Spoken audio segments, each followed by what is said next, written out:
Welcome. Here we are for week one of season 8 power rankings for the VDL-V Create. With me here, we have Panda. Say hi. Whoa. And some. Hello, guys. Hello. So, with that, let's just get straight into the rankings. So here we have the entire schedule of what happened week one. Starting off, we have the crushing Sovalis beating the Bistol Bewares 2-0. I guess since you're here, we'll let you talk about your match. So, what were your thoughts of your match? Yeah, the match was pretty interesting because I've been doing a lot of testing, and it was pretty interesting in testing. So he brought a scarf, indeed a female with imprison, which was one of the things that were frightening me a lot. And I think that this whole terrain war was pretty interesting. Um, but yeah, I think if I remember correctly, this game is a bit in the back. Um, that I positioned myself pretty well in those two games, and Tippy made some minor mistakes that brought me in pretty nice situations, like that Entei switch into the power spot expanding force. And yeah, overall it was a pretty nice set, and yeah, I'm pretty happy with how my team performed at that. I guess I'm going to start with game one because that's one of the things I thought was really like such an interesting and then weird situation. Because Yeah. yeah, the turn one, it was an NDD Hatterene lead on the Beware side, imprisoned the expanding force, the dazzling gleam, and I think there was one other move that was also. And then what ended up happening was this was all designed to get up Trick Room pretty much guaranteed. And what ended up happening though is Bewares then switched out their NDD, which allowed you to to start using moves with your own NDD, and also their Pokemon on their back were very fast and Hitmonlee and Entei. So it was a really weird kind of match, despite having like that really cool lead. But yeah, Stonejourner definitely was a really impressive Pokemon that I think a lot of people don't respect, and it did a lot of work, giving you massive damage, and it also took quite a bit of hits despite being Focus Sash, if I remember properly. Yeah, it Um, was fun. yeah, and and then just kind of cleaning up some of the late games with the Urshifu and Dragapult doing a lot of work. Any thoughts on the match, Panda? Um, yeah, speaking of the Dragapult and Shifu, I thought they did pretty well on the team. Like the Scarf Pult, like outspeeding basically everything, even his they had Slurpuff, right, which is in Birdmon, so Scarf Pult, I'm assuming, was able to outspeed it, which is pretty cool. And one thing I remember, I think Gumi was talking about how side spam or the second terrain doesn't really help with the Shifu, but in this case, it did pretty well with the psychic terrain. I know it had the psychic berry, but living expanding force was pretty impressive even with that. I thought it was pretty cool. And yeah, I just think this was a great showing for some, and proving some people wrong in the PRs is always nice.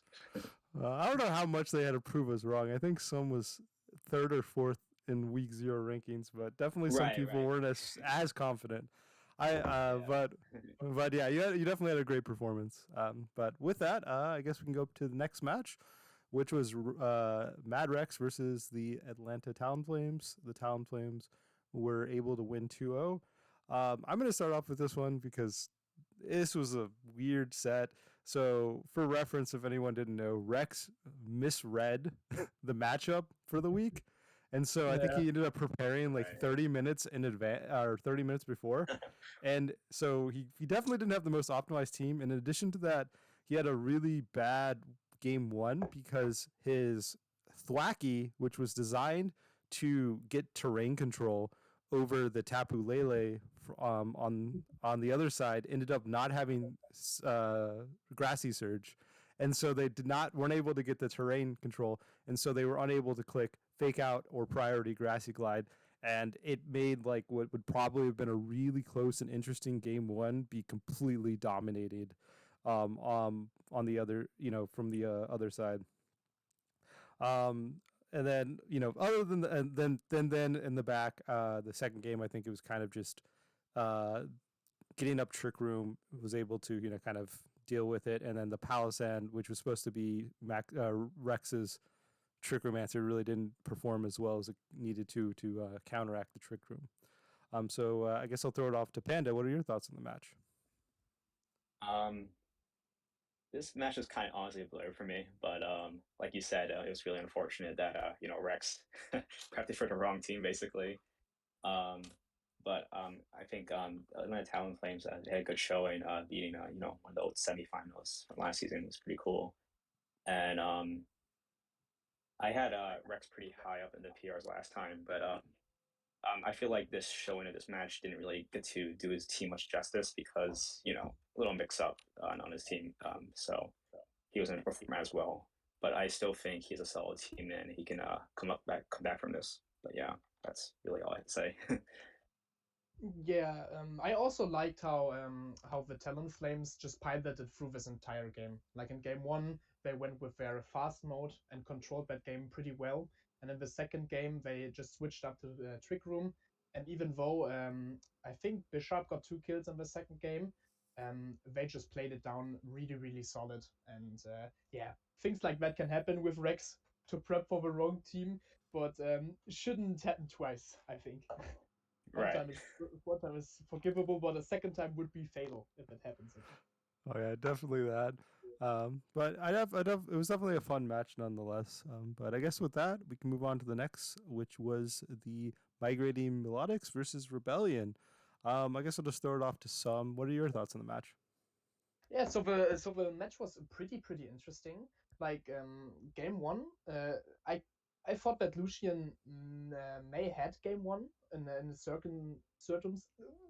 circumstances, but like this Azuma will just dealing so insane damage, and overall, I just felt like that first game, um, Brave I think is Melodics, just played the turns a bit better. They put themselves in way more ahead positions, and so they could play that down pretty well. And on game two, just Volcarona doing Volcarona things, just staying there and killing. So Panda, what are your thoughts on the match? Um, so I really like Braves team because I had two of his mons last season with Azu and Volk, and all the Azu as always having a great showing is always nice, and it just kind of dealt with everything on Lucian's team really well. Like Dragonite couldn't take any hits really, or Arcanine, and it's really bulky and was able to power through his team, which is really cool. Um, I feel like some said Lucian probably had the tools if he played maybe a little bit better, but I think Brave also kind of had the matchup advantage just a little bit, but I think Lucian can come back with he made some interesting trades for next week, so I think that might improve his performance or not, but we will see in the future. Yeah. Well, so one of the big things with this match is Rebellion and Lucian Rebellion's teams typically aren't kind of these like pivot heavy, super grindy matches, and that match was very much like that on both games, and definitely I think possibly was a little bit different than what Rebellion's kind of used to. And I think another thing that I always found interesting is I think Arcanine ended up having this burn up set to lose its fire typing so that it could take water coverage a little bit better. But I feel like if I recall quite a few times, they did that and then got punished by taking neutral damage from moves that they otherwise would resist. And I think it was like the fire coverage from Volcarona. And I feel like there was another move. I can't remember what it was. It was maybe like an energy ball or something. And so it ended up being like a cool tech to deal with the double water Pokemon on Melodic's team, but ended up actually getting punished based on how the games progressed. But other than that, like yeah, Azumarill, Volcarona, and Garchomp did well, and the rest is kind of just a lot of positioning and going back and forth. So I guess with that, we can go to the next match, which is the Rolled Gold Pretzels versus the Machesney Park Slowpokes. So what are your thoughts on the match, Panda? Yeah, so this was an interesting one. I know Savali Ground really performed well here. Um, and this is the match that Gumi dropped the Needle Queen, which is yeah, I know he wasn't a big fan of them on, but it was kind of really the difference between Needle Queen and Needle King is pretty clear, like the damage output. Because I remember this game, I think Needle Queen was failing to KO that Savali with like Ice Punch or something, and I think that came to play a lot there. And he so yeah, it was just kind of like I don't know. He wasn't having the damage in this game, and that's kind of what kind of put him into disadvantage here. Or yeah. Well, that, and then I think the other big issue was just I think Gumi definitely didn't seem to prepare for specifically Silvally ground. They did not have a Yeah. single ground resist on their team, and in Oh, addition really? to, if I remember properly, I think so. And in addition, they didn't have the best damage into Silvally ground, like stab wise, and so it just kind of went off specifically in game two when they went for when the slowpokes went for the really greedy swagger their own Silvally and hope it didn't hit itself in confusion. Like that was a very bold decision, and they just never hit themselves in confusion. And just got a free +2 attack, and were able to kind of. I think if I recall correctly, I think Silvally literally sweeped got all Yeah. 4 kills in game 2. Yeah. Yeah, Savali got all 4. He Uh, actually had a hair cross that resisted this Yeah. volley. oh But yes, you're right. that's only ground resist. But And in game 1, also Berserker performed pretty well, but like still, Savali just did so much work because pressing multi attack was so free, and yeah, a ground 120 multi attack just hurts. It just Yep. hurts. But yeah, and then like we mentioned, the apparently Gumi also felt like they just didn't have enough damage output, specifically with the Nido Queen, and then the Regieleki not being able to hit the Silvally particularly well, and so it was a pretty convincing win from the Slowpokes. I definitely think they got a little bit lucky with some of the confusion rolls, but they definitely I think were advantage had a very good chance of winning game 2 even without that. I guess with that, we can go on to the next match, which is the Steel Warriors versus the MK Mimikyus, in which the Mimikyus were able to win 2-0. So I guess I'll pass it off to Sam. What is your thoughts? Yeah, that game just literally showed me why I wanted Tifel in my draft. Just like Tifel was so good in this match. It just damage nerfed the Steel Warriors pretty hard because I think they only had special attackers, right? Yeah, I'm pretty sure. I think they had a Dust Snore. Yeah, they had a Dust Snore, Yeah. but they had 3 to 4. I think 3 special attackers, and then Dark Weakmon. Yeah, so Tifel just did such an insane work for them. Just pressing Snarl and stuff. It's so great. That's just this matchup just was carried by Tifel, and then to all of that, the Mimikyus had so much damage coming from Senti Scourge. I think it did 4 kills in this whole match, and just with Naganadel combined, that was just too much to handle for the Steel Warriors. Well, yeah, I think that was one of the big things. One of the unsung heroes, or maybe not, but the Cinescorch was great. It's flash fire to completely neutralize the eruptions and heat waves from the Torkoal, and in addition, not having a ground weakness despite being a Firemon. So the Venusaur and the Torkoal both couldn't even really hit it at all, and it threatened both of them very well offensively. And so it was just like a thorn in the side of the Warriors the entire match, where they just didn't have great offense into it. Yeah. The Senta Scorch also had the Chardy Berry, and I believe the Dusknoir had Rock Slide. But even with that, wasn't able to hit it at all. Well, I mean, it did hit it, but Chardy Berry kept it lived, which was nice. And I do agree, this was a Feeble game for sure. Feeble is one of my favorite low tier Burnamons. And just be able to snarl down his whole team was just really impressive. Outspeeding stuff like Venusaur and Sun was really important, and even taking hits from Eruption at -1 is still impressive. So yeah, it was overall a really great showing from Yasha. Yeah, I would definitely agree. And I definitely just felt like they just the uh the Still Wars just I just felt like never were able to do good damage to any Pokemon on the entirety of Mimikyu's teams. They just Yeah. kind of everything just ended up feeling like it did so little damage, and they just slowly just whittled them down and got a pretty good 2-0 win. Yep. I guess with that, we can move on to the next match, which was the Tentacruel Pirates versus the Vienna Vaporeons. I guess we'll throw it off to Panda to start it off. Yeah. So I thought this was a pretty cool set.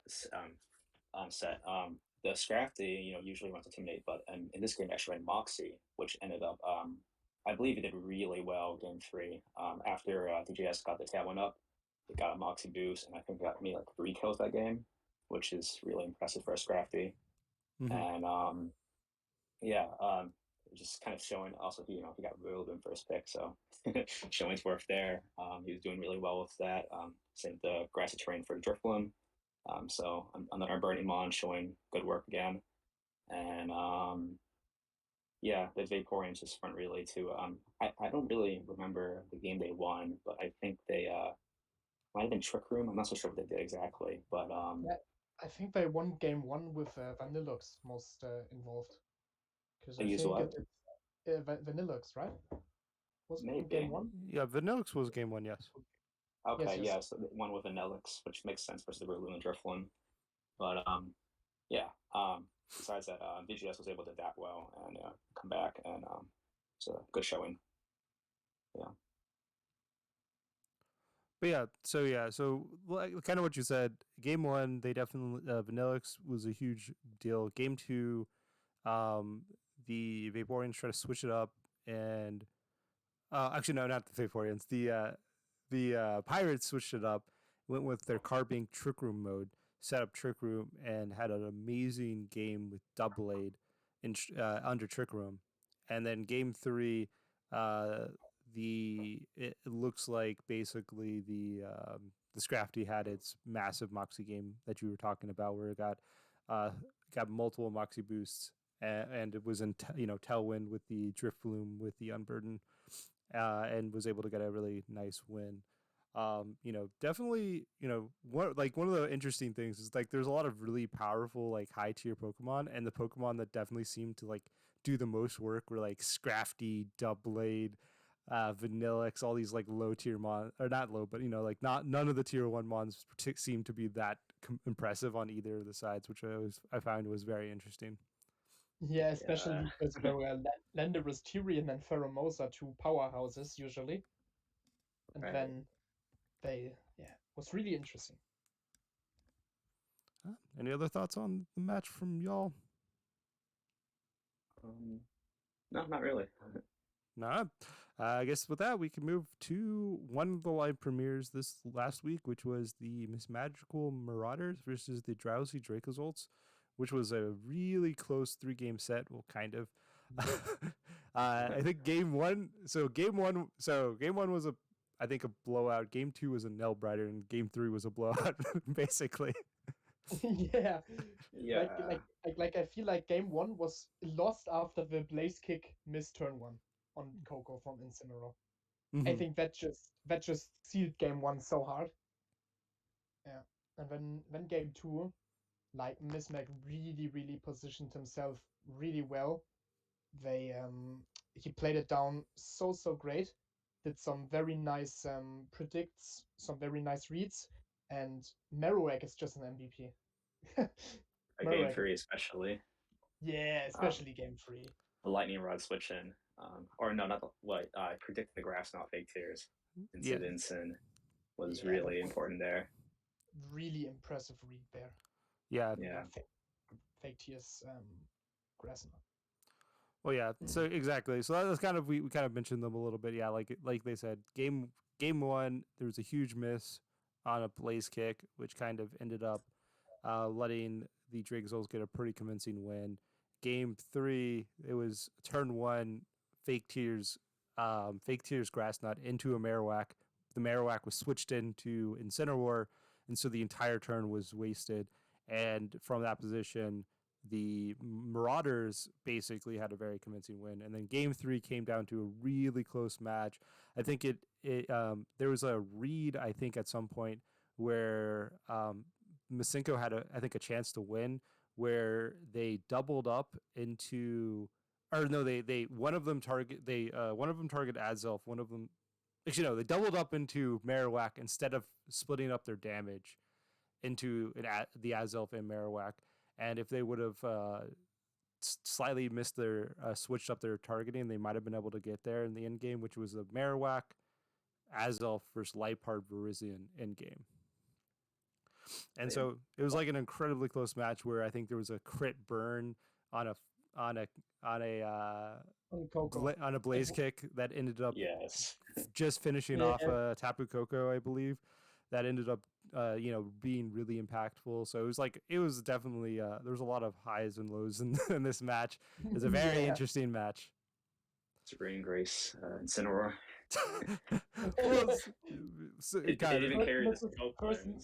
First misses one and then crits, and Tapu Koko hangs on with like 2 or 3 HP and then gets burned. Yeah, it was a really close one. Isn't Blaze Kick 10% burn chance, or was it? I think it's 10%. Yeah. I wasn't aware of the crit chance and burn chance for Blaze Kick, so I was a little confused in the Scope Lens item, but it ended up paying off that the crit burn. Well, yeah, I think Blaze Kick with Scope Lens is a 50% chance to crit. Pretty good. That's really nice, yeah. But yeah, so definitely a fun match. But with that, I guess we can go to the next one, which was the Alolan Araquanids versus the Bolton Bashers, and this one was a grindy, slow, intense 3-game set. I'm going to start off with this one. The Araquanids had a really cool set, which was a belly drum Slowbro. And so basically the entire game 1 was entirely a massive positioning game. There was a lot of switching, specifically on the Araquanid side, so that they can get Regenerator on their Amoonguss and their Slowbro. And basically, just no one was doing that much damage until the Araquanids were able to get Trick Room up and get a Belly Drum off onto their Slowbro, and I believe Slowbro basically just ended up sweeping in that game, even though it was like a really, really long game. The Bashers were able to adjust game 2, were able to kind of prevent Trick Room from going up and able to get a pretty good win that way.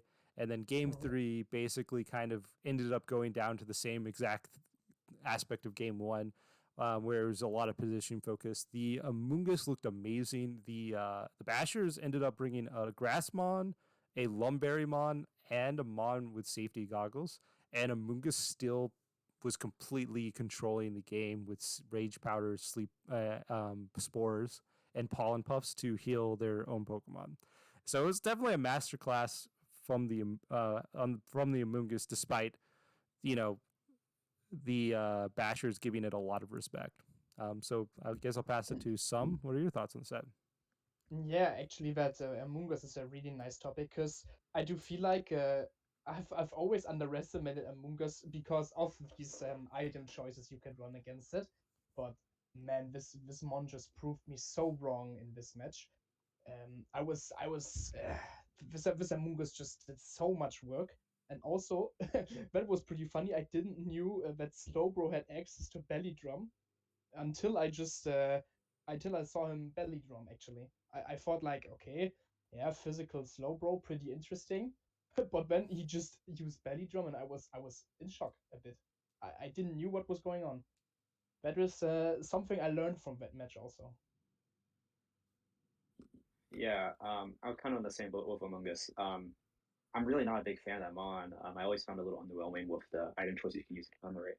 But like we said earlier in this game, the Pollen Puffs and the Rage Powers and Spores, even with all the Goomers tech against it, he wasn't able to break through it at all. It was really hard for him to break through it, especially since some of his main damage dealers were Dracovish and even the Pikachu, which can't really hit the Amoonguss at all. And then the Belladrum Slowbro was definitely the highlight of the game too. That was really fun to watch. You don't usually see that every day, and I believe it's kill leader now too. So really impressive showing. I think it did 8 kills in that set, which is Yeah. pretty impressive. Very. I guess with that, we can move up to the next match, which is my match against the Trixie Tricos. Otto was able to beat me 2-1. I guess I'll just throw it off to Panda. What was your thought on my match? You bringing it to 2-1 was pretty impressive because Otto had the Blaziken and the Corviknight, which are pretty good versus Mono Ice here, and I believe the Mr. Rhyme and Darmgaller were doing a lot of work for you this game, and you were but he got you with I think one of the big deals for game one because he went for a feint to the Blaziken and Earthquake with Darm, and he ended up a hard switch and that really messed you up there. But I thought that was a good play on your part, but he was able to read that I guess too, which was cool. It was an overall a good showing, and I believe even with your mono ice, your team has a lot of offense as shown in this game, and it was just unfortunate to go into Blaziken. Yeah. Yeah, I'm kind of the same boat as Panda there. I was also pretty impressed that you brought this game to game 3 after seeing the matchup. But yeah, as Panda said, this mono ice just has so much damage potential. Because like the Manitin, Galar, Glastria, Weavile, I even think Ninetales Alola does so much damage, and yeah, just overall that whole match was pretty interesting to watch because I do feel like the Corviknight was missing in game 2, right? Was it? Yeah, I believe they didn't bring Corviknight game 2. And I felt like that Corviknight was like also a big how's it called, turning point during game 1, and yeah, as we saw after bringing it back in game 3, that healed the match. But I still feel like this match was a pretty good showing by you, even in such a difficult matchup, which is so like Blaziken is the nightmare of mono ice. It's like I can't think of any possible worse mon than Blaziken into mono ice. And yeah, just great showing by both of you. Well, so I guess talking a little bit about the match myself. Yeah, game 1, I definitely made the hard read for going for the feint Earthquake turn 1. The Blaziken switch out into the Corviknight massively damaged me. I think I had a couple of chances to possibly get back in the game, but they made some really good plays to kind of close the door. Game 2, they switched up to a more passive lead that I completely dominated. It was a very convincing win on my side. Because I was basically able to get a couple of kills before they were able to do anything.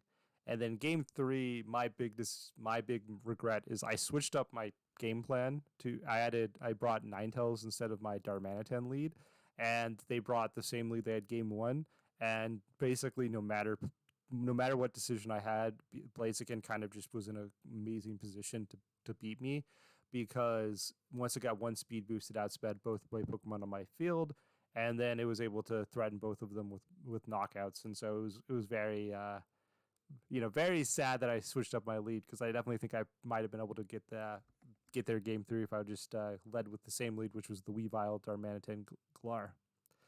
But with that, I guess we could move to the next match, which was the Grandma's Togekisses versus the Queen City Quagsires. So I guess I'll just throw it off to Sum. What is your thought on this match? Yeah, actually, this is a match I can remember quite heavily. I think I have some thoughts in the back of my head, but I can't quite remember it. I think if I remember right, game 1 was pretty dominated by Metagross and Gastlord. Yes. Just tearing through the team. Game 2, the Rain team did pretty well, and Pelipper just picked up 2 kills, I think. And game 3 just was was the fast mode of Grandma Togekiss, collecting the kills on the other side. But I can't remember more right now. Game disappeared on my Okay, head. so Panda, any thoughts on your side? Um, so I think I missed the first game of this merge, but I do remember the Guzzlord was putting a lot of work. Um, it ate like a scissor user, and it was just doing a lot of work. It was getting killed with knockoff, and the Metagross itself was also really tanky. I believe it took some hit from Seismitoad, which is pretty impressive, and yeah, it kind of Apple was doing pretty well, but I believe he was relying a little bit too much on his rain mode, which is his best mode really, and he kind of relied on the scissor in the end. I believe it was in like game three, and it was basically like scissor versus the world, and it wasn't able to do it. But still a good game. Mm-hmm. Oh yeah, yeah. So for my end, the Pokemon that I definitely was most impressed with was just the Guzzlord. The AV Guzzlord took so much damage, and it just was really annoying for, um, yeah, really annoying for the Quagsires to deal with.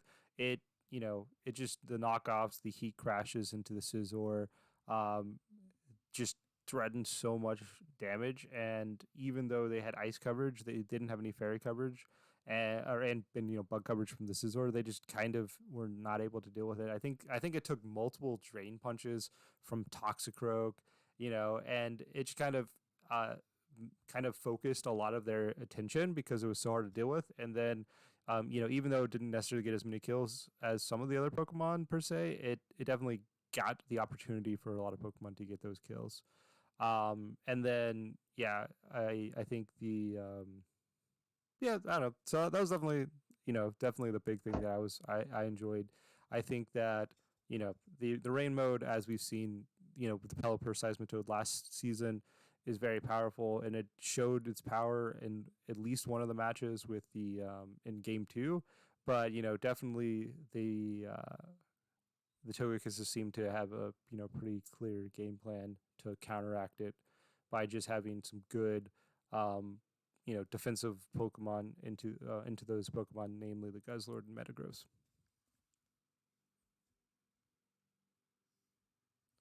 Okay, I guess with that we can go to the next match, which was Panda, your match against the Scuba Squirtles. Do you want to talk about it, or should we talk about it first? Sure, I can talk about it first. Well, first of all, Tyranitar was really good for me. I ran double Unnerve this week because I didn't really need the sand mode because I was facing hard Trick Room. So I already had the speed advantage beside the more Pika was as fast as Vaughn, but I had Persian to deal with it. And I don't know, he wasn't able to set up Trick Room. And because of that, I was able to play around things and kind of kill around his Pokemons. And the second game, I had Primarina clean up with Phalanx. Phalanx was also really good. One-shotting the Porygon at neutral. I had no boost at all, so that was pretty impressive. But yeah, Neil's just, if he was able to set the Trick Room, it would have been a little bit tricky. I was able to reverse it, I think, one time, or kind of play around because I had Koffingers in the back, but it was still really hard for him to set it up, which was probably the biggest problem in that match. But yeah.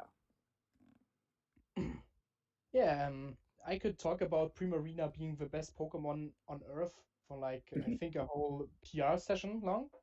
It's like one of my all-time favorite mons. I think I used it last season in S, and yeah, I think just you just played around that whole game pretty well, and that Persian was just a punching bag. Panda, be honest. That person was just there to was just there to be sacked, Yeah. and yeah.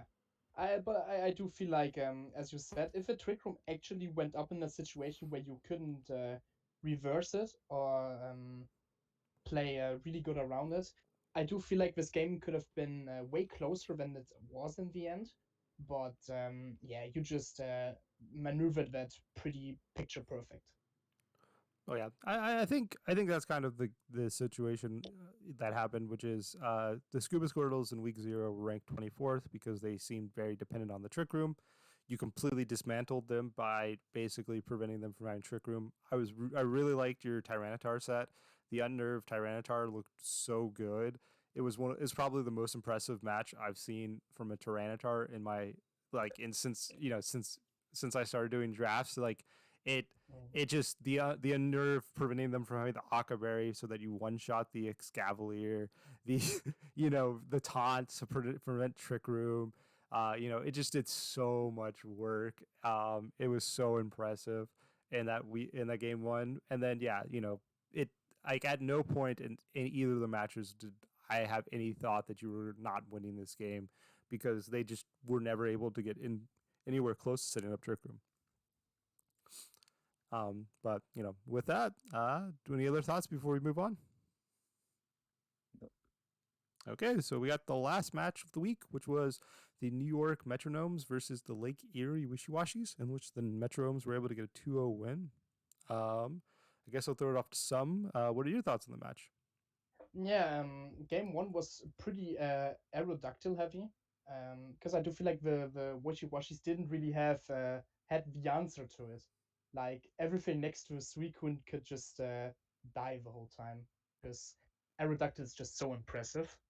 And Manectric also was the Manectric moment was also pretty funny, not gonna lie.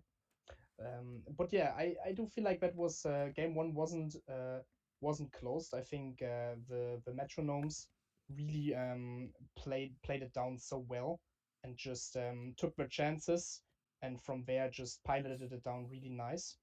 And yeah, I think game two was closer. I think it was Urshifu in the end just standing there. Yes. And yeah. Oh yeah, no. The end game of game two was crazy. It came down to a Crustle versus Urshifu in game, and Crustle had battle armor, I believe, or whichever one it has, where it prevents crits. And so they couldn't crit with the Wicked Blow, but also they didn't want to close combat because it wasn't a one-hit KO, and it would have lowered their defense. And so Urshifu ended up having to take 2 X Scissors from Crustle, and I think ended up surviving on like 3 HP, and just barely was able to get the win in that end game because Crustle was I think got lowered HP from, I think it was a Earth Power from a Nido Quick King or something like that. And so they were able to just squeak out a win, and it was an incredibly close end game there. But other than that, it was definitely fun to have like a double lightning rod matchup. With not only was it was a double lightning rod Pokemon, and both teams also had a Groundmon, so it was so weird with this. And I think it had the Surf Raichu to deal with the Nidoking, which ended up just not doing great damage, which was a little bit sad. It was a cool tech that ended up not doing much. Cindy. I just wanted to say that Surf Raichu is a myth. This never deals absolute good damage. It's just a move that sounds great on paper, but in reality, it's like not really bad.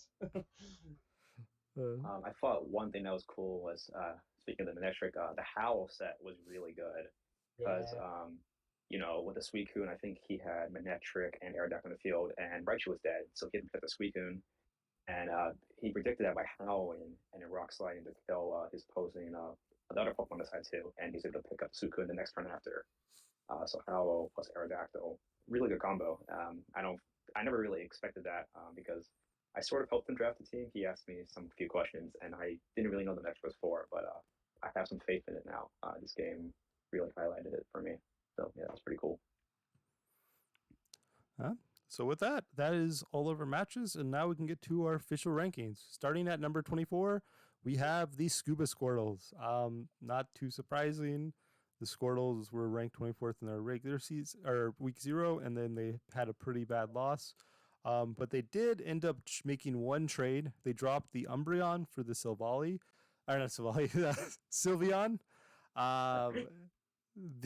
So anyone's thoughts on their rankings or their pickup? It's definitely better against Tyranitar now. It's about Sylveon. I think the Sylveon's it's a good change since you already have a Dark type with Morpeko. But the one thing that it doesn't change is that you're still kind of relying pretty hard on Trick Room. So Sylveon, is a little faster than Umbreon, I think. I'm not so sure. Don't count me on that. but it definitely has more flexibility to be a little bit faster than Umbreon because it has offensive capability with Hyper Voice and like Mystical Fire, which is pretty good coverage. But yeah, besides that, yeah, like I said, it's still struggling right, with the speed. You're really relying on this trick room here. If you don't get it up, you're kind of struggling. I don't know if Sylveon's gonna help you too much besides helping out more of the fighting types and dark types, which Slowbro and Porygon 2, your only two trick room setters are weak to, so it kind of helps with that. But yeah, besides that, some similar problems, but I think it'll perform a little bit better with this trade.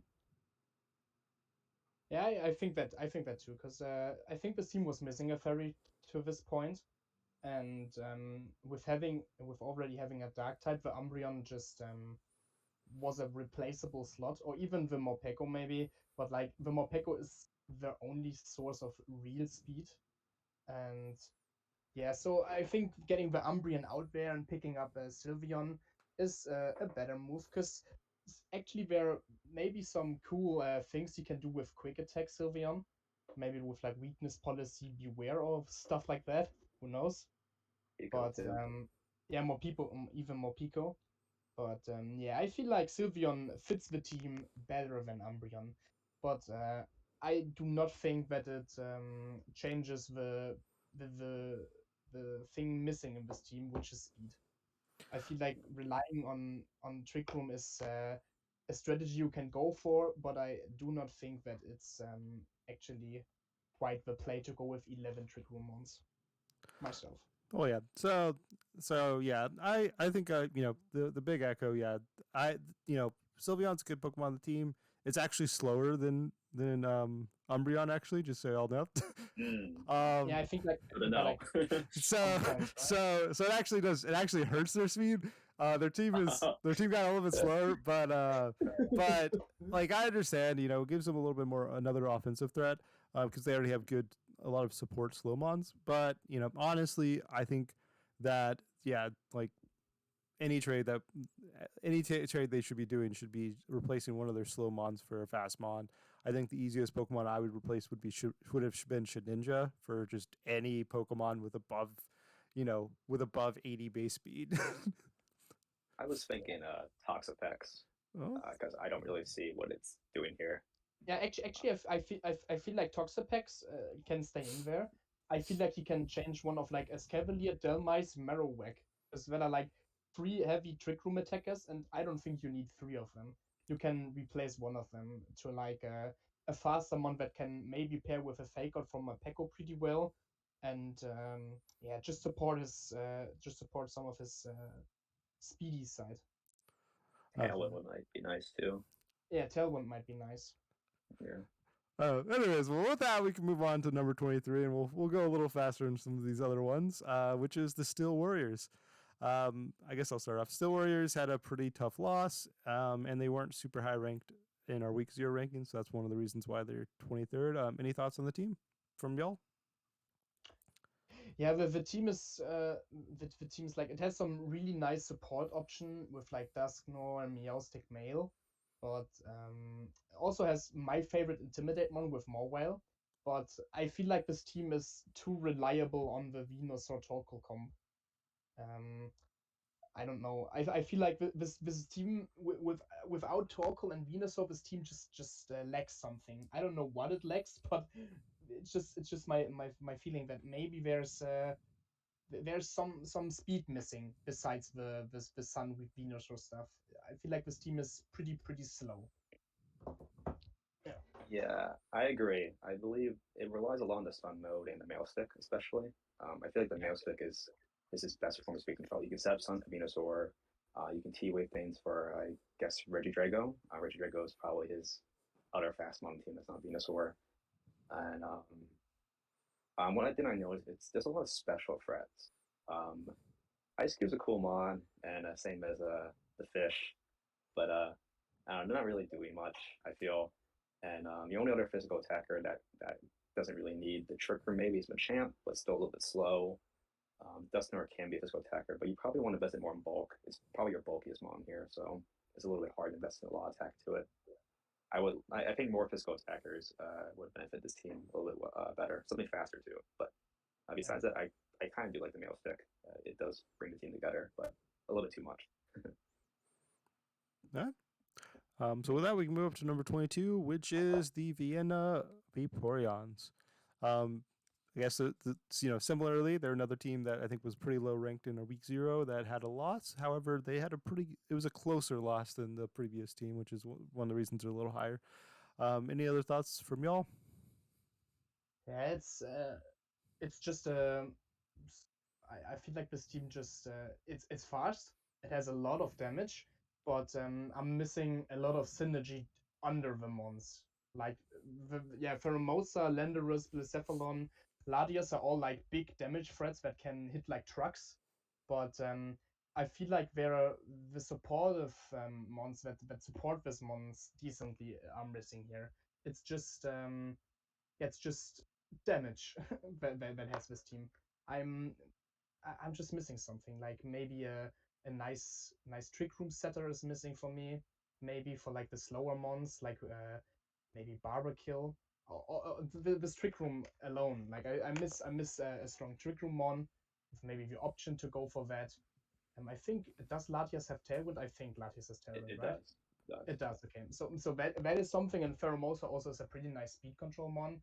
But besides that, just the overall synergy lacks for me in this team, which is why I don't really enjoy this team personally. Yeah, I'm kind of in the same boat. There were some ones I like in this team, but they don't really mesh well together, especially with there's a lot of 4x weaknesses that I'm not a huge fan of on this team, and just like a lot of them want like the focus hash, and you're kind of stuck on that item, and just I feel like some glue. I mean, maybe fake out would be nice. I feel like fake out can protect them off for at least one turn, or maybe even if there's any cheap rate reduction left. I doubt it, but if there is, that could maybe suit the team. But the team is definitely missing something. But it did do well. So the coach clearly knows that how to play with the team. But maybe do a little bit better. I feel like maybe like one Yeah, trade or something. I also would love a Slash Rush mon for the Vanillux, but Batista just picked them all the way. Hey, Yeah. Vertic is available. Yeah. Oh. Actually, Oh, Vertic true. isn't that bad because Vertic also can work under rain. Yeah. Right. Yeah. But anyways, continuing on, talking about myself, I made it up to 21 this week from I think 23 from my previous. I got a little bit higher. I'm assuming it's because I had a pretty close match despite losing this week, and I also lost to one of the higher ranked coaches in the week 0 power rankings and a 2-time champion. Yeah, not even that for me. Not only that. Also, I think you showed that this team, besides being a mono team, actually has very nice synergy, which is expected by a mono team, but also has so much damage, which just isn't or can't be underrated. Like the Manitin Galarian, dude, that thing is insane. Also, the supportive side of the team with Weavile and Mr. Rhyme is something I really enjoy. Also, Frostless is something I think when it comes up, it will work perfectly in this team. Yeah. Someone basically has said everything I was gonna say. So. Oh, that's fine. With that, I guess we can move up to number 20 then. Going to 20, we have the Bestow Bewares, who are, who were definitely ranked a little notably higher in our week 0 power rankings, but they had a pretty bad loss this week. I guess we'll throw it to the team that actually beat them, the coach of the team that beat them. Any thoughts on their team and why they're here, or are they? I feel like this team in general is something I think is interesting, but there are just so many things lacking for me. Like yeah, this team has some kind of fast mode with like the Hitmonlee and stuff, but I don't know. This team just the Pokemon by itself just I don't. Hatterene and Didi is something people actually enjoy, but I'm not the biggest fan of it. Also, yeah, just overall, some of the lower tier mons I feel like don't really fit the team. Like Leafeon is something I'm not a big fan of in this team. Also, Sandaconda is a mon I hate it. I just simply hate it. And I don't even know if Altaria even gets Tailwind, but if it It does, It does. does, yeah. It it, does. it, it- Yeah. it's just not a good Tailwind setter for the team. And Sure. yeah, like the higher mons work pretty nice. I think a Requinit with Hedarine and TR is something you can utilize pretty well.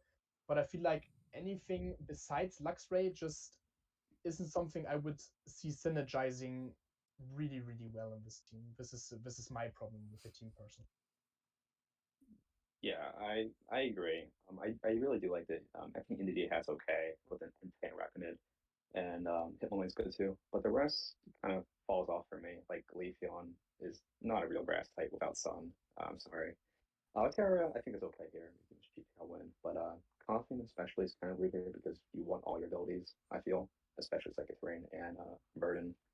So I don't really understand it there. But yeah, I think it's an okay team. It's just a little bit um, predictable, I feel. But yeah, that's really it. Yeah. I also think this team just dropped down just because they got the 2-0 and yeah, just overall. I'm interested if Tippy maybe decides to make some changes because I do feel like there are some nice mons in the lower tiers that would fit this team very well. But Hisa, have you any thoughts on this team? Like I think kind of the big one is just Hattery and NDD is the core of their team, and that needs to perform well for their team to perform well. And it didn't do particularly well against you. Um, not against you. Well, yeah, it didn't go particularly. Yeah, but yeah, it just didn't. But also we'll see how it goes. Yeah, yeah. I'm curious to see how it progresses. But I agree. I think in week 0 we talked about Coughing specifically looking really bad on their team. Yeah. But with that, we can go up to number 19, which is the Queen City Quagsires. Personally, I thought that we ranked them a little low this week. I put them up like maybe 3 more spots than this because I think they had a pretty good showing this last week. They had a really close match. Close 3-game match. But what are y'all thoughts of why they might be down at 19 rather than like closer to like 15? Yeah, Um, I oh, feel like if I can get in there, I feel like the main problem the team has for me personally is a thing Panda already talked about. This is that this team is way too reliable on the rain mode. I feel like this team without rain just isn't isn't that great. Like as Panda already said, the rain is just way too important for the team to actually function because like things like Zapdos, like Pelletor as a rain setter, Seismitoad, Caracosta, even Toxicroak sometimes, even Skizor. It's like all these mons just get a huge buff from the rain, but without the rain, this team just doesn't synergize all too well, in my personal favor. Don't know if Panda wanted to say the same there. um, a little bit similar. I mean, the things I like, I feel like there are some ones that can work out of the rain, like Hydreigon. I think the Fantasy Core I really do like. I think they're pretty good together. Hydreigon, Gardevoir, and Scizor Yeah, are pretty yeah, nice. That's probably my favorite part of the team, to be honest. The rain part's also nice, but yeah, I don't know. It is a little relying on the rain a little bit. Like one thing I don't really like is the Caracasa. I doubt it's ever coming, and I guess it's another Swiss swimmer, but it's really slow, and you can't set up Stealth Smash reliably. So yeah, I don't know, but I do agree the team's maybe a little bit lower than it should be because he did have a good showing. But yeah, yeah. there are just some things I'm not a huge fan of, but still a decent team. Yeah, Yeah. that's fair. Yeah. But with that, we can go up to number 18, which is Rebellion. Rebellion got O2'd. And in addition to that, they made 4 trades. So all of their free agency have been are gone. The trades, for reference, for y'all who didn't know their team previously, Butterfree was replaced with Tingala. Um, Doug Trio was replaced with Rhydon. Vulpix was replaced with Pinsir. And Jinx replaced Vileplume. Yeah. So I guess I'll start a little bit. I didn't like the Vulpix on their team, so I'm glad that they replaced that. Yeah. Some, I understand Butterfree for Tangela. They both are rage powered users. Tangela is a lot bulkier, so you get that over, the possibility of Tailwind or Fast Sleep Powder, for example. I think Jinx is a good Pokemon generically. Personally, I like Doug Trio on their team, and I thought it was good, but I can see the benefits of Rhydon. So I'll let y'all go. I guess Panda, any thoughts from your side of the trades or their ranking? Um, I really do like the Tangela trade. I think it does suit the team a little bit better. Losing with Jinx is gonna be really annoying. He's gonna land all his lovely kisses and freeze everyone, so that's gonna be fun. But I don't. Yeah, for Rhydon, I was definitely I like the Duck Trio better. One thing about this team, there are three NFEs. I guess only one of them technically needs an Evolite. Tangela can get the sash, but let's say you want to break all three of them, you're going to be kind of stuck on certain items. So that might be a little bit tricky. But I think most of the trades are pretty good. So yeah. Yeah, I have a similar opinion. I feel like Tangela just does a better job than Butterfree will ever do, probably. And yeah, the Evil Light stuff is like, for me, Tangela can run something else, and like also Magneton can be like Scarf or maybe Specs or something like that. So that's something I do not really put them put them high there for the item choice. But in the end, I do feel like the trades were made were good. Besides, like as we talked, the Rhydon, I felt like Duck Trio is a pretty underrated mon sometimes, and prepping for Arena Trap is just something else. Well, and it was Uh, also they only have one Pokemon with over 100 base speed. yeah, Um, exactly. That's the next point I wanted to come to actually. Yeah, that they lowered the speed a bit, and maybe that's something that can be crucial in some game scenarios. But yeah, we will see how Lucian performs. I feel like the trades Lucian made were like the months he got into Steam are like Lucian months. So I think this will work out. yeah. And yeah, but Rebellion, despite having a pretty bad loss, is still ranked pretty high. I think partially that might be because some people like the trades that were made. But with that, we can move up to number 17, which is another team that had a pretty bad loss, which was Gumi and the Rolled Gold Pretzels. So a fun story is I was actually talking to Gumi about another draft, and we were talking about Espeon, and Gumi had no idea Espeon had 110 base speed, and they're like, "Oh my gosh, really?" And they're like, "I have to draft Espeon," and then I looked at their draft team here, and they're like, "Oh, I'm gonna pick it up here." And that's how. So I was literally talking to him on Discord when he decided to make this trade. And so he dropped specifically Tauros for Espeon and then Lunatone for Porygon. So he dropped a Psychic and a normal Pokemon, got another Psychic and a normal Pokemon. So they kind of have their type chart, comparable. And basically they just have a little bit faster or a little bit of more of a special attacker on their fast Pokemon, basically. Any thoughts on these trades? Yeah, I feel like um. the trade. Oh, you can start, Panda. Sorry. Oh no, it's okay. Does he still have the Lichen Rock? Because it's not popping up on Yeah, his he Oh, stats. has like a yes, he has it. oh yes, I Okay. forgot. Wait. I forgot about that. Yeah. Yeah. So for Yeah. everyone who's unclear, there was a mistake on the slide. Nidoqueen is no longer on the team. It is Lycanroc now. Yes. I I do like the Lichen Rock here. It does give him that fast physical offense he was missing. Heracross is decently fast, but Lichen Rock is without relying on the Eva from Lecky, can outspeed a lot of things, which is cool. Um, the Espeon trade, I mean, I'm not completely sold on it, but I can see what it can do. It's pretty interesting. I personally like the Lunatone on this team. It gave him a little bit more flexibility. It gave him something good first of all, Ground, for example, because he still has some ground weak ones. But I feel like he can make work of it, and the team is definitely has a lot more power now, which is good.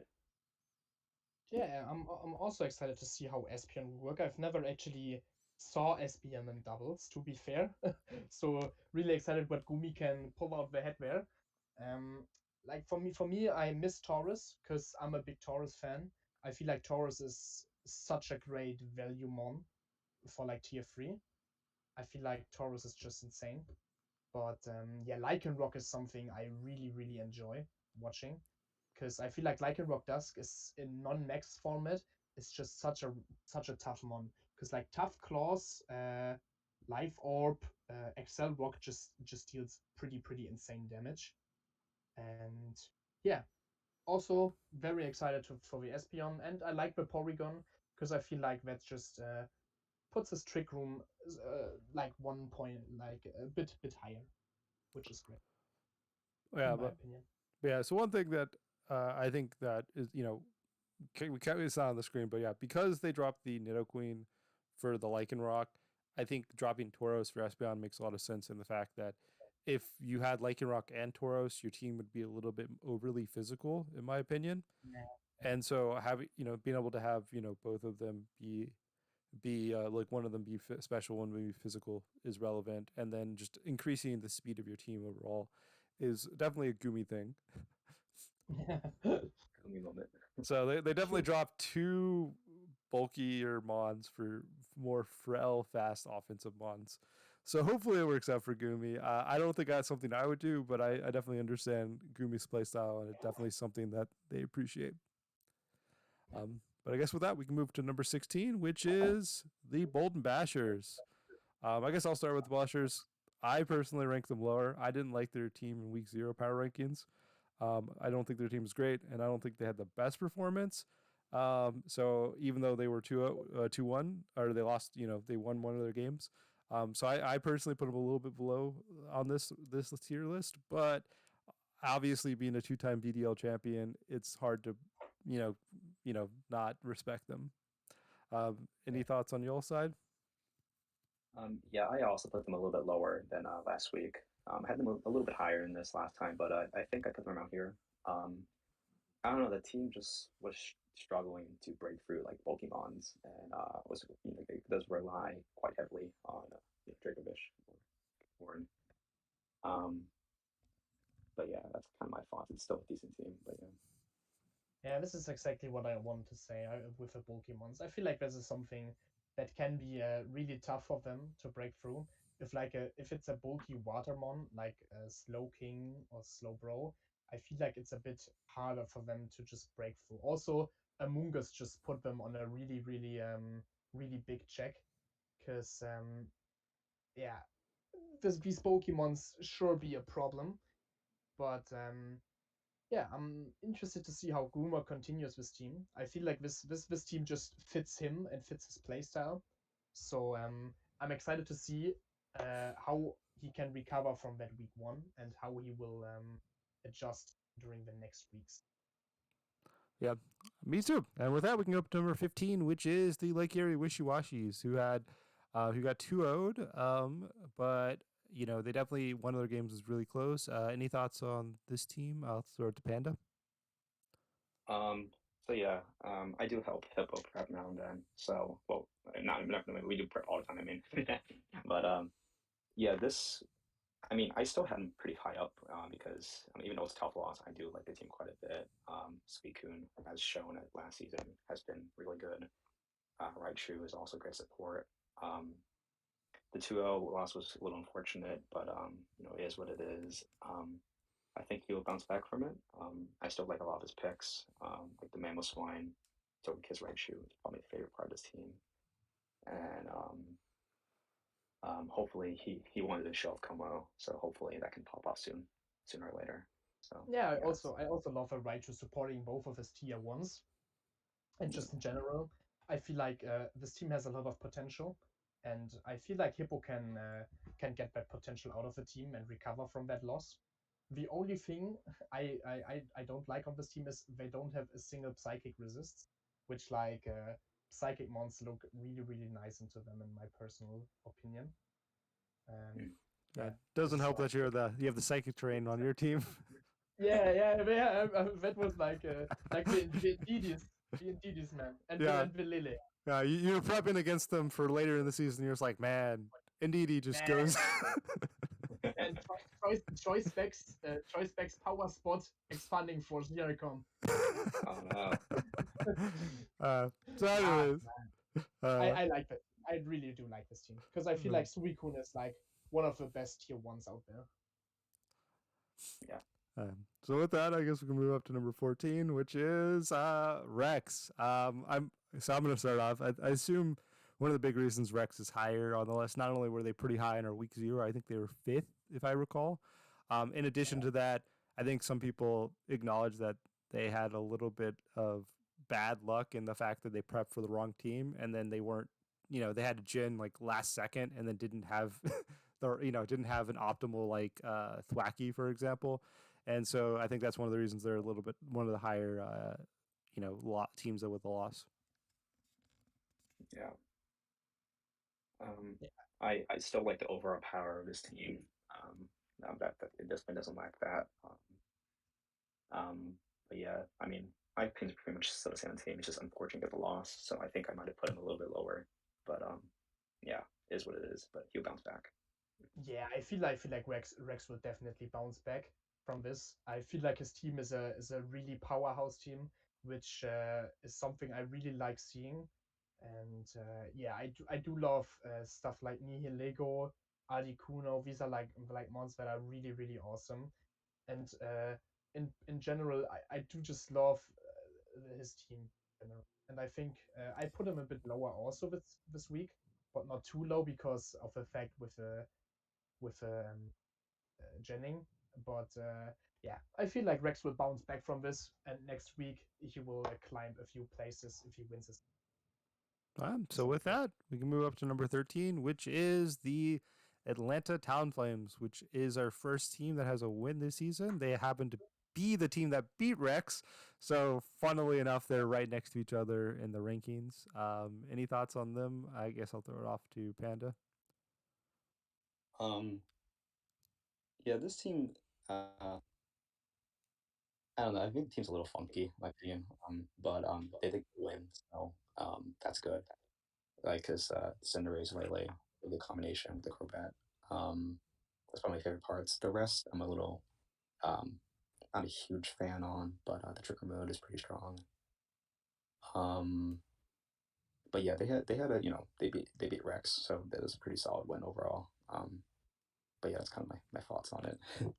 Yeah, I mean, I prep for this team because it's my week 2 opponent, and doing prep, I felt like what I really liked about this team is that the fast mode and the slow mode is just something that is difficult to play against because Crobat like inner focus tailwind setter really really awesome.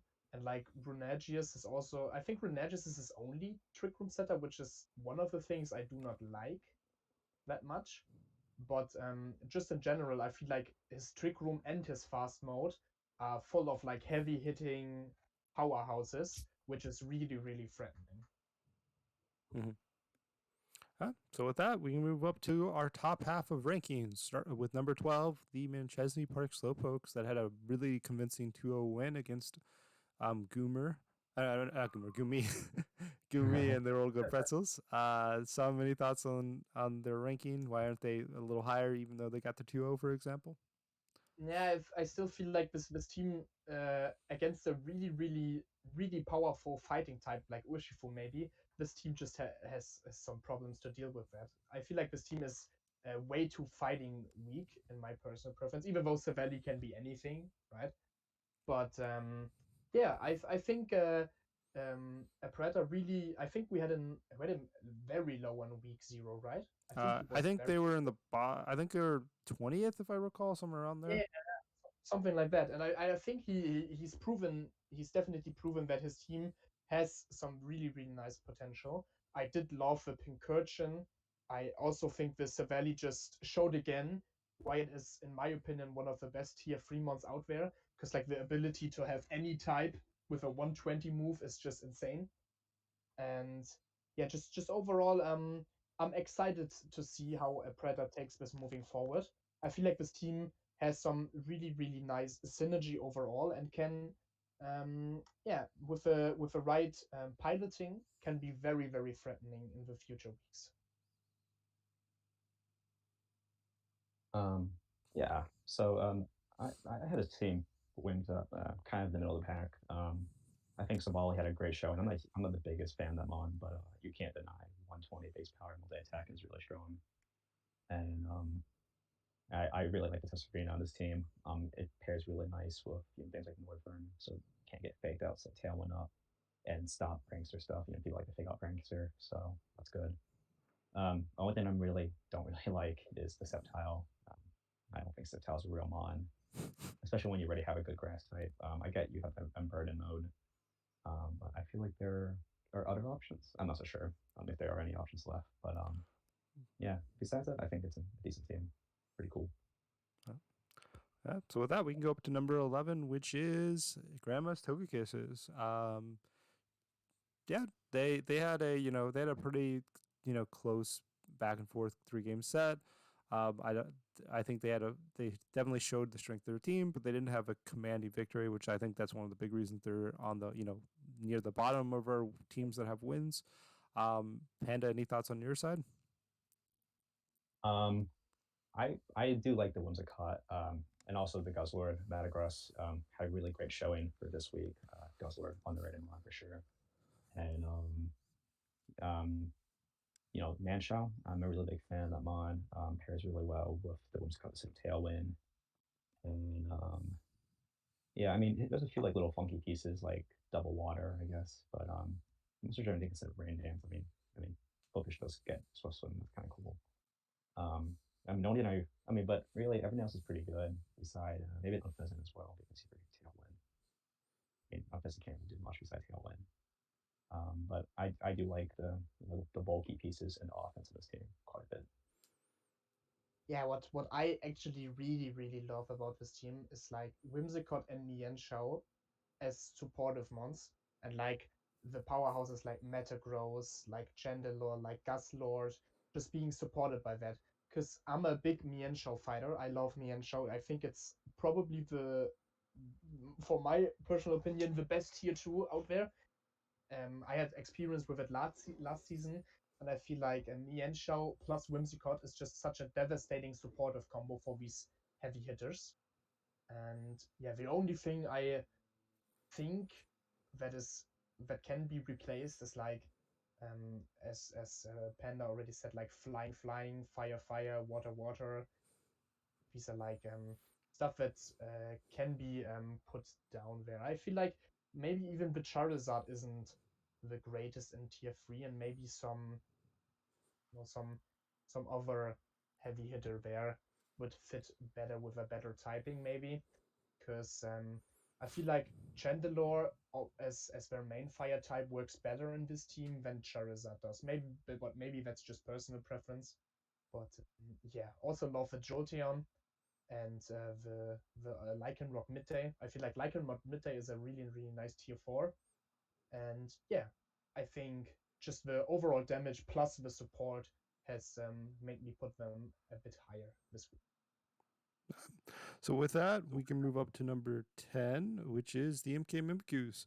Mimikyus had a pretty convincing 2-0 victory this week, but I think they were around 17th or 16th ranked last week. So that they definitely were. That's probably one of the reasons they're a little bit lower than they were, or than some of the other 2-0 wins.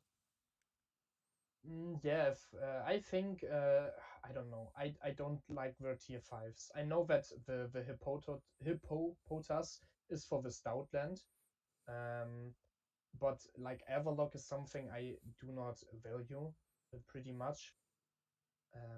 But otherwise, there are some very great mons that can function really nice together, as we saw, like the Senti Scourge, a really underrated tier 4 mon that worked pretty nice.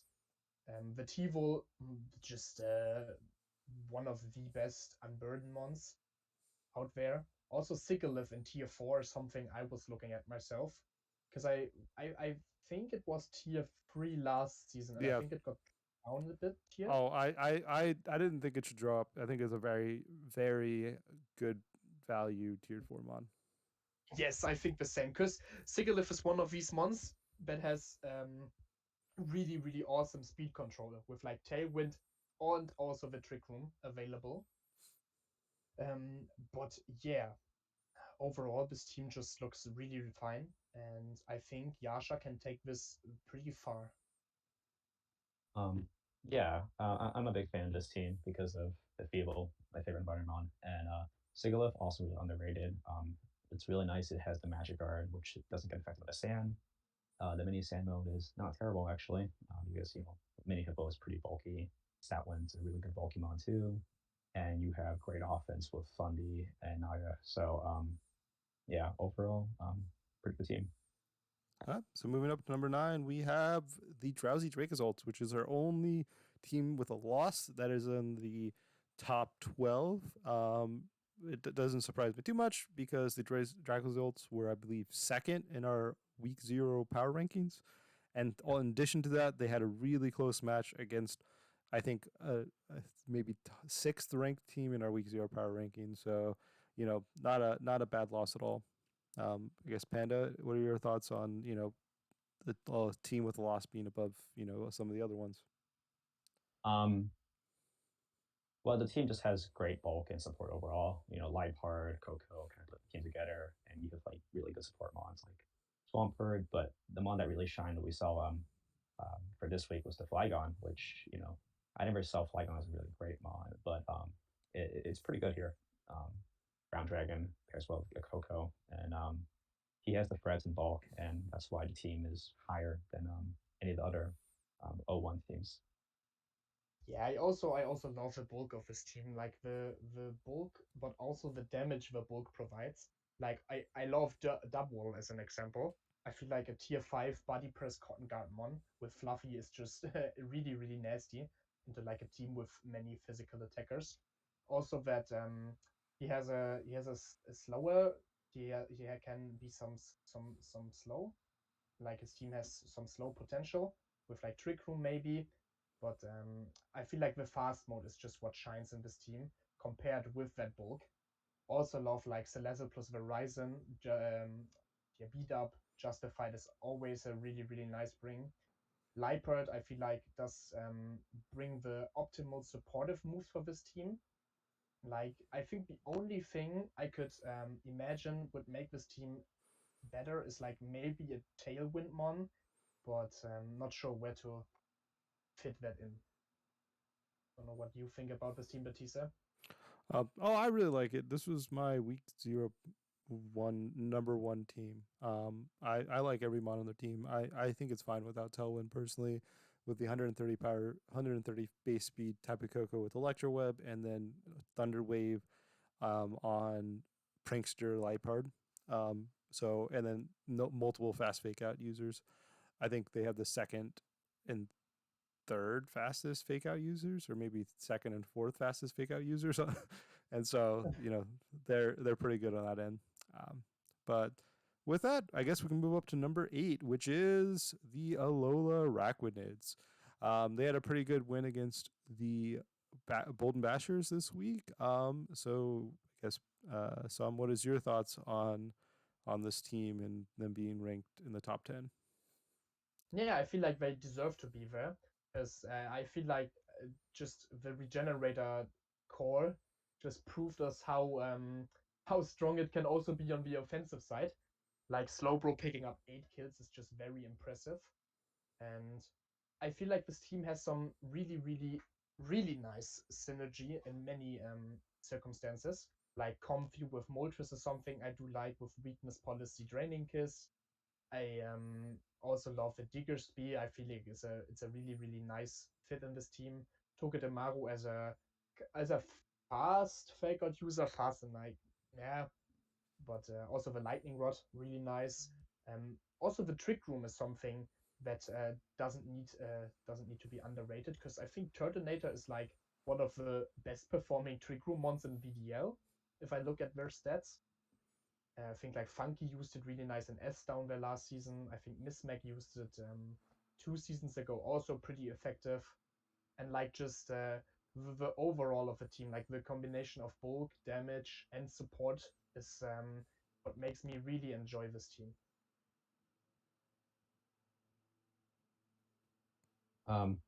Yeah, this is a really bulky team, and I did like I kind of underestimated this team.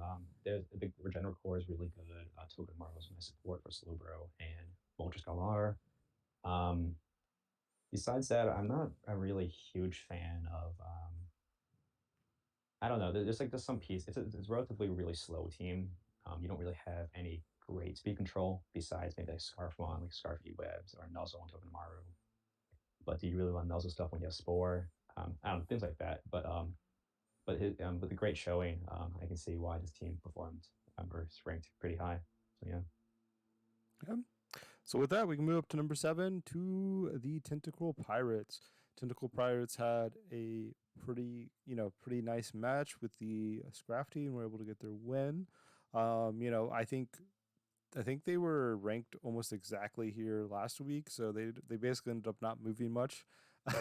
So it makes sense. Most of the teams above them on the original rankings, I think ended up winning. So it doesn't surprise me they didn't move up much or if at all. Yeah, I feel like this team has showed its potential definitely. I think they took it to game 3 though, but like Scrafty and also Doublade, the like not lower tier monster. Scrafty is tier 2, but like the Trick Room really performed from DJS. Also, I just love the combination of Grassy Surge plus Drifblim. I feel like Drifblim as an unburdened one with all the crazy things it gets, like I don't how much base speed, 80 I think.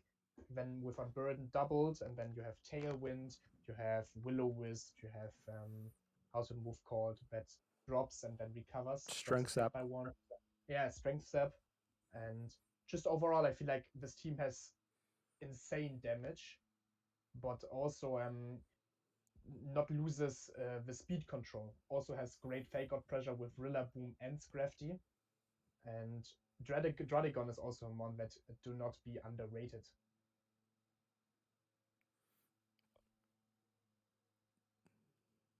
Any thoughts, Panda? No. I guess with that, we can move up to number 6. Number 6, we have the Metronomes. Metronomes had a pretty convincing they had a pretty good 2-0 win this week. And I think they're also, reasonably high ranked. So it doesn't surprise me too much. I think the big one is, they had a pretty nice win. So any thoughts of them being, number 6 overall? Yeah, I feel like number 6 is a reasonably fine spot for them, because this team showed that they can put it down really well. Like Urshifu Sting Strike is just a powerhouse hitter. Also, Aerodactyl was really really nice. I do also value Follow Me pretty nicely, because Follow Me is always something that you can benefit very very good from. Heatmore, yeah, what can I say about Heatmore? Bring the heat, man. Heatmore is just insane. I love this mon so much. Dramper as a support, also something that is really, really, really interesting for me. Lopunny is a fast fake out that can do some dirty stuff. And Nidoking is like the good Nido with like the high damage and also decent speed, and sheer force is just one of the best abilities out there. So yeah, I feel like this team does put in a big threat because of not only the speed control they have with like Aerodactyl and Bronzong with Tailwind, because they have Follow Me to even protect that speed control. They do have double Snarl Pokemon with Drampa and Manectric, and even Lightning Rod to cover things like their Kingler and their Aerodactyl. So yeah, I really like this team and I value it very much. Yeah. Oh, that's fair. And I think it's a great Clefairy team. Clefairy definitely is a type Yes. of mon that's very powerful, but it really needs a specific type of team. And this, I think, team has some really good mons next to it. But with that, we can move up to number 5, which is the Trixie Tricos. The Tricos, I think, were pretty high ranked. I think they were around 4 in the week 0 power rankings. So they went down a little bit, but they're roughly about the same ranking they were. I think the big one is, they did well. They got the win, but they didn't have the most convincing win, and they weren't playing against one of the most impressive teams. I can say that because it's my team. So I think if they would have gotten the clean 2-0, they probably would be second or first right now. But because they struggled a little bit and had some situations in which Reeds might have been able to let them lose the match. I think that's one of the reasons they're 5 rather than 2, which is not the biggest drop. Yeah, that's true. Yeah, what I value a lot by Otto's team is I just feel like his higher tier mons are like so impressive together.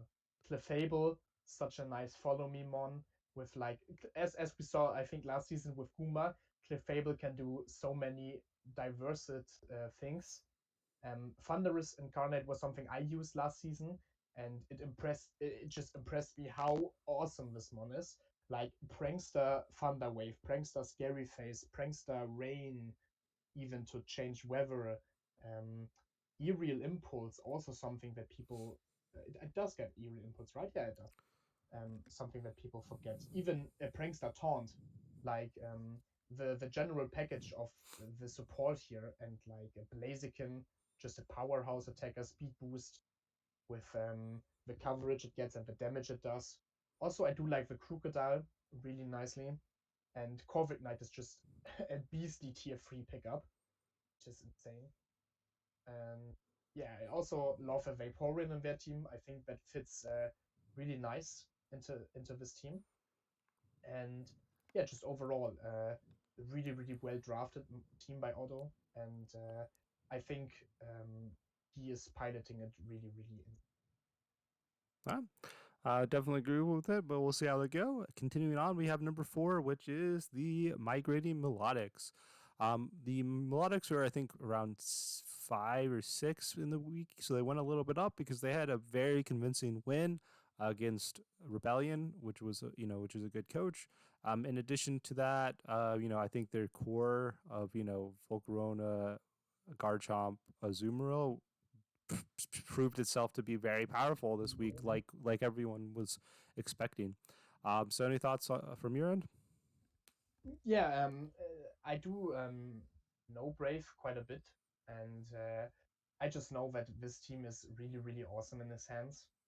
As you mentioned, the Volcarona with the Azumarill and Garchomp, just really, really nice. Also, I love the Spectria in there. I feel like Spectria is can do great in this team. Um, just in general, this team has like everything you can ask for.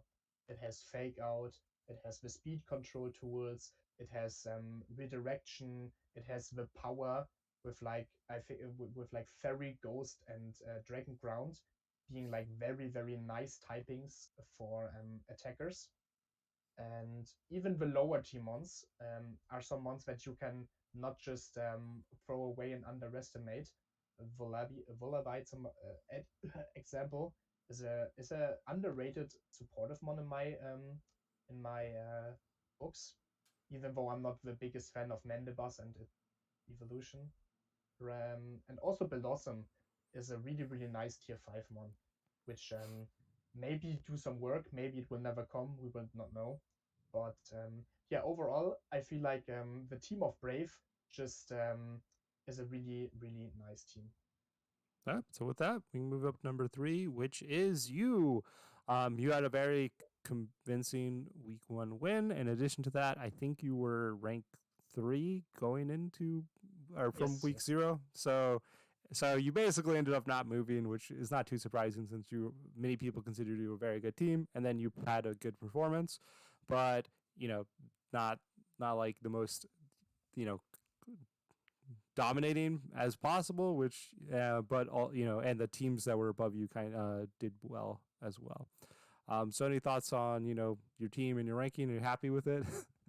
Yeah, I'm happy with my team. Like Stone Journal with like expanding force, Urshifu Dragapult. That's just so much damage, man. This is Stone Journal is a mon I've never considered. I just saw it down in tier 4 and thought like, oh, I need a rock. Maybe I just throw it in, and like power spot is so insane. But yeah, I even have something negative about my team here because I've encountered that in prep for week 2. Um, I feel like I'm missing the trick room answer because like most of the Trick Room ones are like groundish, and Copper Raja is just terrible in most of the Trick Room comps. And I feel like the Trick Room can potentially be a nemesis of mine if I don't prep for it rightly.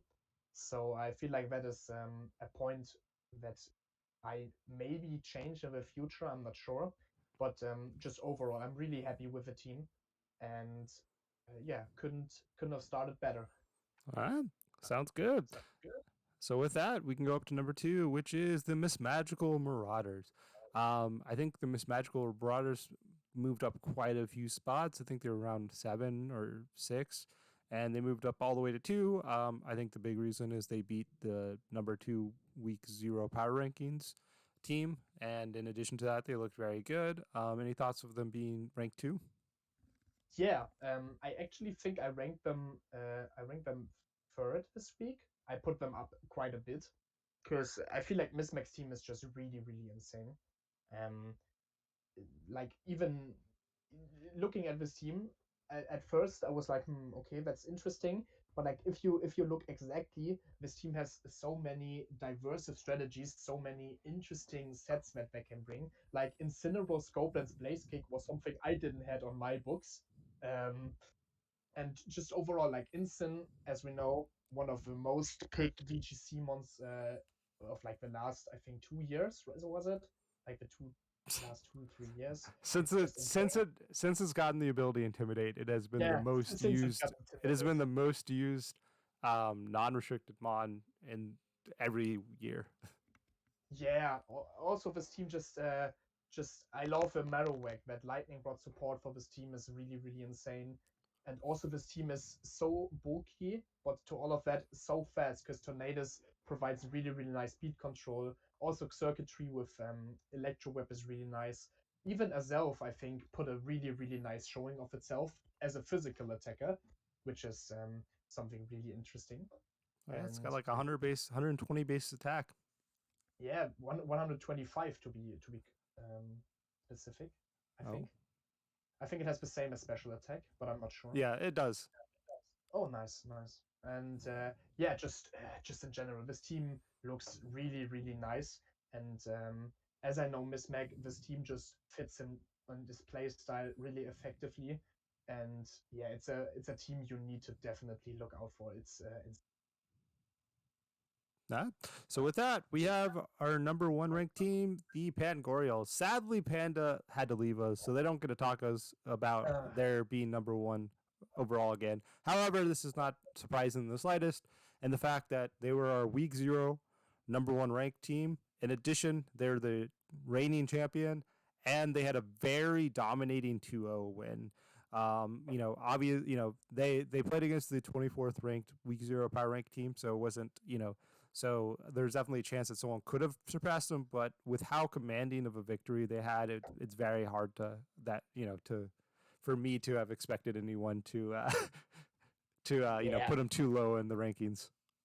dude. What can I say about this team? It's threatening. It's just really threatening. It's like Articuno Galarian is one of my favorite mons because like I love the mons that have both tools like Trick Room and Tailwind. I really do enjoy these mons. Also, I think Articuno Gala can just hit like a truck, and competitive is a really nice ability with like most of the teams having Intimidate or running speed control like Electro Web or Icy Wind. Primarina is just yeah, Water Fairy. Do I need to say more? Water Fairy is just broken, and then with Liquid Voice making their Hyper Voice step is also insane. Tyranitar surprised me the most this week because I don't know. I don't value Tyranitar as much because every time I try to use it, it just it sucks. But Panda just used it perfectly, secured 4 kills in game one, and yeah, just like the overall the core strategies of the team, the support sides, the modes it has are just so threatening. And yeah, for me, it's a clear number one, and yeah, it's insane. This team, really, really insane. And so with that, this is our final rankings here. So hopefully everyone, uh, understands, if not agrees with our rankings. And just as always, this is just our opinion, so don't feel hurt. And if you're lower than you want to be, then just win some games. That's all you need to do. And I'm positive that you're going to be higher ranked if you start winning some. Any final thoughts before we sign off? Some. Yeah, it was really, really nice to be part of the PRs for the first time. Usually pretty nervous when recording stuff like that, but I felt pretty relaxed. Yeah, thanks again for having me, and yeah, wish you guys all the best for week 2, and maybe see you in the next PRs. Who knows if I'm there? But yeah, great Yeah. evening, you all. Yeah. I hope everyone enjoyed, and thank you all for watching.